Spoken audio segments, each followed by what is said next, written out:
আকারে হুলস্থুল কাণ্ড আমেরিকায়। আগ্নেয়গিরির মতো করেই ফুঁড়ে ফুঁড়ে উঠছে আগুন। দমকল বাহিনীর নিরলস চেষ্টায় বারবার জল ঢালছে শুষ্ক আর ঝোড়ো বাতাস। ডোনাল্ড ট্রাম্পের চোখ রাঙানিতেও আগুনকে বশ মানানো যাচ্ছে না। একদিক থেকে আগুনের লেজ টেনে ধরলে ক্যালিফোর্নিয়ার অন্যদিকে ছোটে আগুন। সব মিলিয়ে যুদ্ধ পরিস্থিতি বিরাজ করছে দাবানল কবলিত এলাকায়। দেখে মনে হচ্ছে যেন আকাশ থেকে ঝরে পড়ছে থোকা থোকা অগ্নিকুণ্ডলী। এবার আগুন ছড়িয়ে পড়ছে সান দিয়েগো কাউন্টিতে। যুক্তরাষ্ট্র মেক্সিকো সীমান্তের কাছে বর্ডার 2 এলাকায় আগুন লাগার পর সেখানকার বাসিন্দাদের নিরাপদ আশ্রয়ে সরে যাওয়ার নির্দেশ দেওয়া হয়েছে। ওটে পর্বতমালার জঙ্গলে লাগা নতুন আগুনও দ্রুত গতিতে ছড়িয়ে পড়ছে। এই দাবানল এরই মধ্যে 800 একরেরও বেশি জমিতে ছড়িয়ে পড়েছে। আগুন নিয়ন্ত্রণে আনতে না পারার কারণে শুক্রবার সকালে স্থানীয় বাসিন্দাদের সরে যাওয়ার নির্দেশ দেওয়া হয়েছে। সেই সাথে জারি করা হয়েছে বিশেষ সতর্কতা। সব মিলিয়ে ক্যালিফোর্নিয়ায় সক্রিয় হয়ে উঠেছে আরও 5টি দাবানল।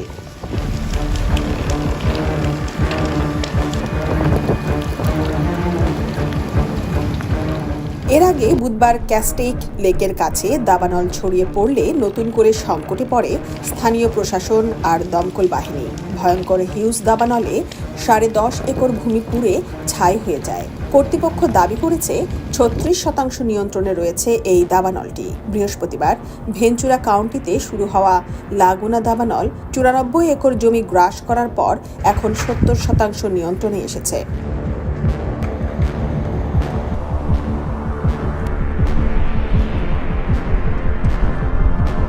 ফায়ার সার্ভিসের পক্ষ থেকে জানানো হয়েছে তীব্র বাতাসের কারণে আগুন দ্রুত ছড়িয়ে পড়ছে।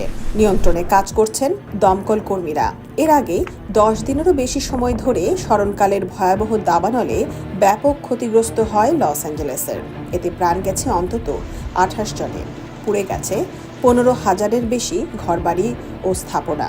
ধ্বংসস্তূপে পরিণত হয়েছে দাবানল কবলিত এলাকা। লস অ্যাঞ্জেলেসের দাবানলে অর্থনৈতিক ক্ষতির পরিমাণ 25,000 কোটি মার্কিন ডলার ছাড়িয়েছে।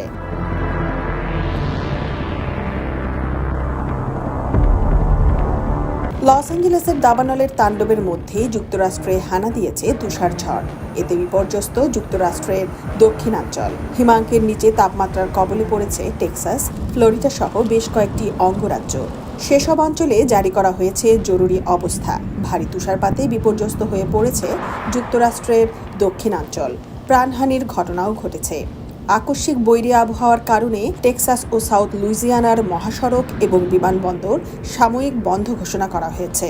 স্থানীয় বাসিন্দাদের প্রয়োজন ছাড়া ঘর থেকে বের না হওয়ার নির্দেশনা দিয়েছে কর্তৃপক্ষ।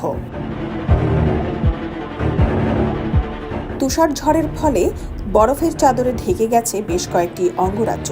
ফ্লোরিডা, জর্জিয়া ও আলাবামায় সব শিক্ষা প্রতিষ্ঠান বন্ধ ঘোষণা করা হয়েছে। দক্ষিণ পশ্চিম লুইজিয়ানায় জারি করা হয়েছে জরুরি সতর্কতা। সংশ্লিষ্টরা বলছেন শীতের জন্য প্রস্তুত থাকা খুবই জরুরি, কারণ যে কোনো পরিস্থিতির সামনে আসতে পারে। আগে থেকে প্রস্তুত না থাকলে সমস্যায় পড়তে হতে পারে।